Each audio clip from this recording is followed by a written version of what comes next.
মোহাম্মদ আক্তার হোসেন, কি বিষয়? ডিসঅর্ডার হয়েছে কিছু? আচ্ছা, একটু মোহাম্মদ আক্তার হোসেনের মাইকটা দিবেন দয়া করে প্লিজ। মাননীয় স্পিকার, আপনাকে ধন্যবাদ। বিরতির আগে এখানে এই সংসদে সরকার দলীয় সংরক্ষিত নারী আসনের একজন এমপি তিনি তার বক্তব্য প্রদানের সময়টাতে বলেছেন যে আমার অতিরিক্ত দায়িত্ব, অর্থাৎ তার অতিরিক্ত দায়িত্বের কথা বলে দুইটা সংসদীয় আসনের কথা তিনি উল্লেখ করেছেন রংপুরের।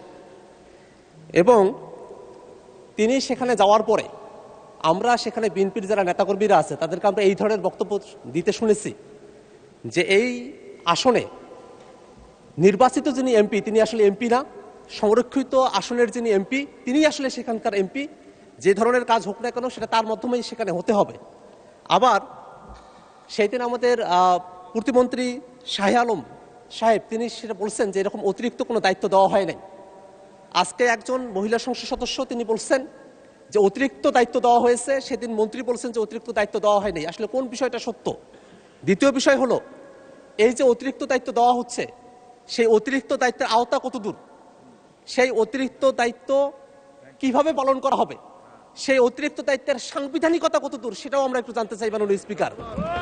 পাশাপাশি আরও একটা জিনিস মাননীয় স্পিকার, এই যে অতিরিক্ত দায়িত্ব দেওয়ার কথা বলা হচ্ছে সেটা শুধুমাত্র বিরোধী দলের সংসদ সদস্যরা যে আসনগুলো থেকে নির্বাচিত হয়েছেন শুধুমাত্র সেই আসনগুলোতেই এই অতিরিক্ত দায়িত্বটা দেওয়া হয়েছে।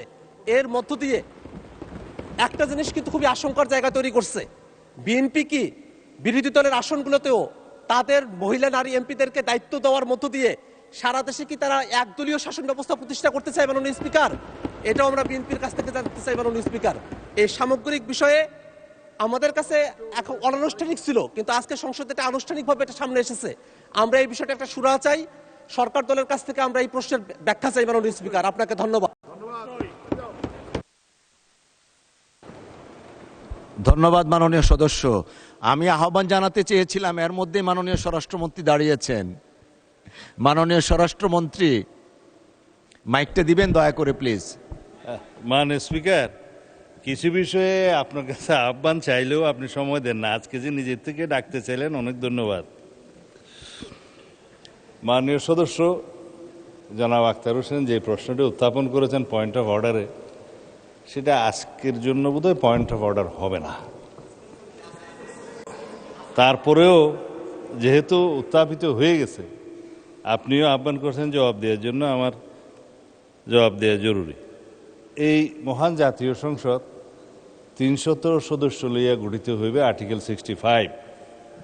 আর্টিকেল 65(3) এর অতিরিক্ত আরও 50 জন সংরক্ষিত আসনের মহিলা সংসদ সদস্য লইয়া এই সংসদ গঠিত হইবে। 300 সদস্যের যে একক আঞ্চলিক এলাকা, আর্টিকেল 65(1), এই একক আঞ্চলিক এলাকা উপজেলা, পৌরসভা বা ওয়ার্ড বা ইউনিয়ন ক্ষেত্রমতো যাহা প্রযোজ্য, ডিলিমিটেশন অ্যাক্ট অনুসারে under this constitution delimitation act করা আছে এবং ডিলিমিটেশন অ্যাক্ট অনুসারে সেই নির্বাচনী এলাকাগুলো ফ্রম টাইম টু টাইম ডিলিমিটেটেড হয়। এইবারও কয়েকটা হয়েছে।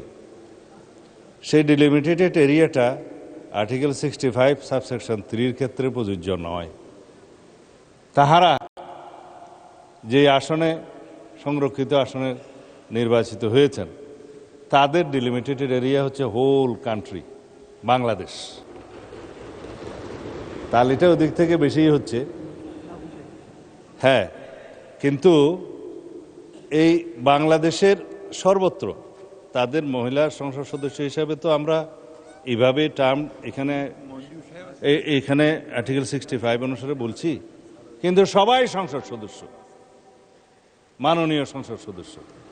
তাদের ক্ষেত্রে যে সমস্ত বরাদ্দ সংসদ সদস্য হিসেবে প্রাপ্ত হন বিভিন্ন মন্ত্রণালয় এবং সরকারি বিভিন্নভাবে, তারা তাদের সেই প্রাপ্ত বরাদ্দ বাংলাদেশের যে কোনো স্থানে উপবরাদ্দ দিতে পারেন। সেই ক্ষেত্রে তারা যদি ইচ্ছা করেন আমার এলাকাতে দিতে পারেন।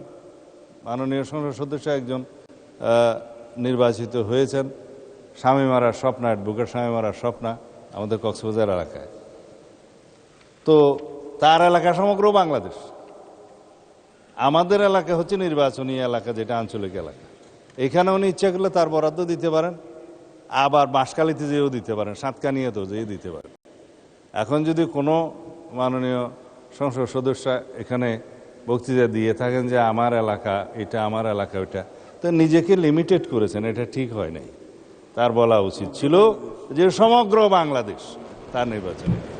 তো ওই হিসেবে মাননীয় সংসদ সদস্য যেটা জনাব আখতার হোসেন উত্থাপন করেছেন যে দায়িত্বপ্রাপ্ত বা সুনির্দিষ্ট এলাকা, সেটা তাহাদের ক্ষেত্রে প্রযোজ্য নয়।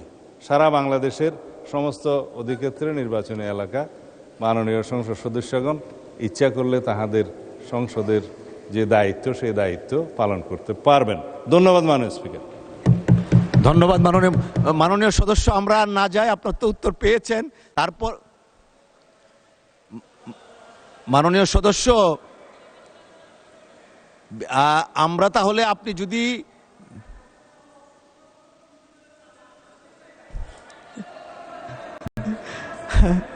আচ্ছা দেখেন, আমি জি মাননীয় সদস্য বসেন না, ওনারা মাঝে মধ্যে, জি অসংখ্য ধন্যবাদ মাননীয় সদস্য, ধন্যবাদ। ওই মাননীয় সদস্য স্বামীমারা স্বপ্না খালি বাঁশখালী কক্সবাজার না, নেত্রকোনা একের দিকেও নজর রাখবেন।